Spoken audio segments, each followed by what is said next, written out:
Saat ini kita sedang berada di bulan Rabiul Awal, yaitu bulan dilahirkannya manusia paling agung dan sempurna, Sang Kekasih Allah, Sang Pemberi Syafaat di hari akhir kelak yaitu Baginda Rasulullah Muhammad.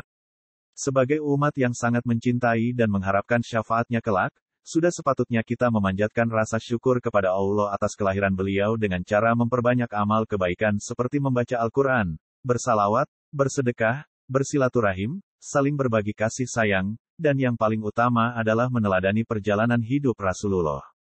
Rasulullah merupakan rahmat bagi seluruh alam tanpa terkecuali yang diberikan oleh Allah. Seluruh sikap dan perilakunya adalah suri tauladan bagi seluruh umat manusia yang harus diikuti. Sebagaimana firman Allah dalam surat Al-Anbiya ayat 107, dan tiadalah kami mengutus kamu, melainkan untuk menjadi rahmat bagi semesta alam. Salah satu teladan yang harus kita ikuti dan kita dakwahkan kepada seluruh umat manusia adalah tentang kecintaan Rasulullah terhadap tanah airnya. Kecintaan Rasulullah terhadap tanah airnya, maka, diungkapkan dalam sebuah hadis dari Ibnu Abbas dalam riwayat Ibnu Hibban. Dari Ibnu Abbas ia berkata, Rasulullah bersabda, alangkah baiknya engkau, Makkah, sebagai sebuah negeri, dan engkau merupakan negeri yang paling aku cintai. Seandainya kaumku tidak mengusirku dari engkau, niscaya aku tidak tinggal di negeri selainmu. Hadis tersebut menunjukkan betapa Rasulullah sangat mencintai Makkah sebagai tanah kelahiran dan tanah airnya meskipun Rasulullah diusir dari Makkah pada saat itu. Setelah Rasulullah diusir dari Makkah dan hijrah ke Yasrib Madinah, Rasulullah berharap bahwa beliau akan diberikan rasa cinta yang sama kepada negeri Yasrib sebagaimana beliau mencintai Makkah. Ungkapan ini terdapat dalam sebuah doa Rasulullah dalam riwayat Imam Bukhari. Ya Allah, jadikan kami mencintai Madinah seperti cinta kami kepada Makkah, atau melebihi cinta kami pada Makkah. Dari dua hadis di atas sangat jelas bahwa betapa besar rasa cinta Rasulullah terhadap tanah airnya yaitu Makkah, begitupun beliau mencintai Madinah. Hal ini sangat penting untuk kita teladani karena tanah air merupakan kebutuhan alamiah setiap makhluk hidup. Mengingat saat ini masih banyak sebagian kelompok yang terus mengkampanyekan bahwa mencintai tanah air merupakan hal yang tidak ada presedennya dari Rasulullah. Padahal jelas-jelas bahwa Rasulullah sangat mencintai tanah airnya yaitu Makkah dan Madinah. Bahasa tanah air bisa berbeda-beda di masing-masing wilayah. Di Indonesia misalkan kita mengenal dari lingkup yang paling kecil yaitu rukun tetangga, RT, sampai lingkup negara. Di Barat kita mengenal bahasa nation state, negara bangsa. Dalam bahasa Arab dikenal dengan kata da'ar yang biasa diartikan rumah, tempat tinggal, negeri, atau sejenisnya. Selain da'ar terdapat kata lain yang juga digunakan yaitu watan yang berarti tanah air, tanah kelahiran, atau negeri, mengenai istilah tanah air yang kemudian kita artikan sebagai tempat di mana kita dilahirkan dan kita tinggal di dalamnya pernah disebutkan oleh Al-Jurjani dalam kitabnya At-Tarifat sebagai berikut. Al-Watan al-Ashri adalah tempat kelahiran seseorang dan negeri di mana ia tinggal di dalamnya. Mencintai tanah air bukan berarti fanatisme terhadap negeri sendiri dengan menafikan merendahkan negeri orang lain sebagaimana yang dilakukan oleh suku-suku pada zaman jahiliyah. Fanatisme kesukuan seperti itu sangatlah dibenci oleh Rasulullah, karena akibat fanatisme kesukuan yang dilakukan oleh suku-suku pada zaman jahiliyah telah memicu ketegangan dan perseteruan antar golongan dan itu sangat dibenci Rasulullah.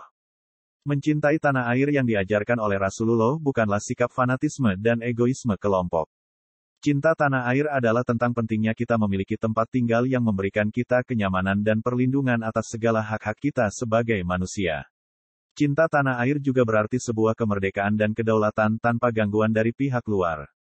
Sehingga jika ada siapapun yang mencoba mengganggu dan mengusik tanah air kita, maka kita diwajibkan untuk melakukan pembelaan sebagaimana yang telah dianjurkan dalam agama Islam. Allah tidak melarang kamu untuk berbuat baik dan berlaku adil terhadap orang-orang yang tiada memerangimu karena agama dan tidak pula mengusir kamu dari negerimu.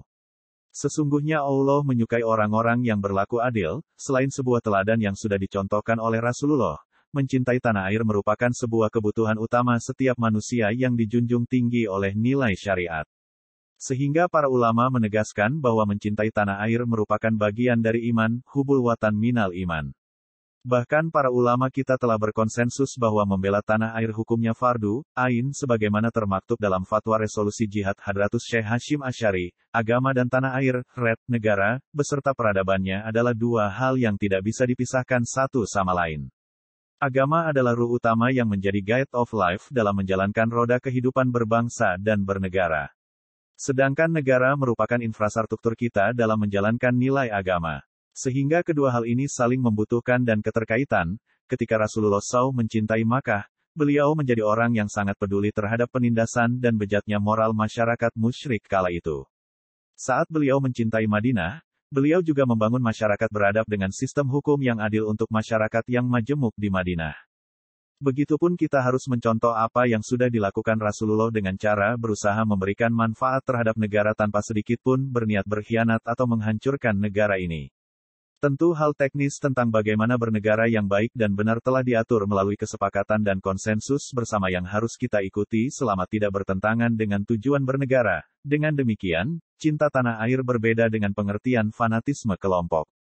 Cinta tanah air hadir dari semangat untuk menghargai seluruh manusia yang tinggal dalam satu tanah air yang sama meski berasal dari kelompok yang berbeda-beda.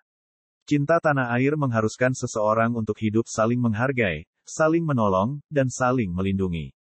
Karena tanah air adalah tempat kita dilahirkan, sumber makanan, tempat beribadah, dan mungkin akan menjadi tempat peristirahatan terakhir bagi kita. Marilah kita ambil teladan dari Rasulullah dalam mencintai tanah air seraya berdoa kepada Allah semoga Allah menjadikan negeri kita negeri yang baldatun tayyibatun wa rabun ghafur.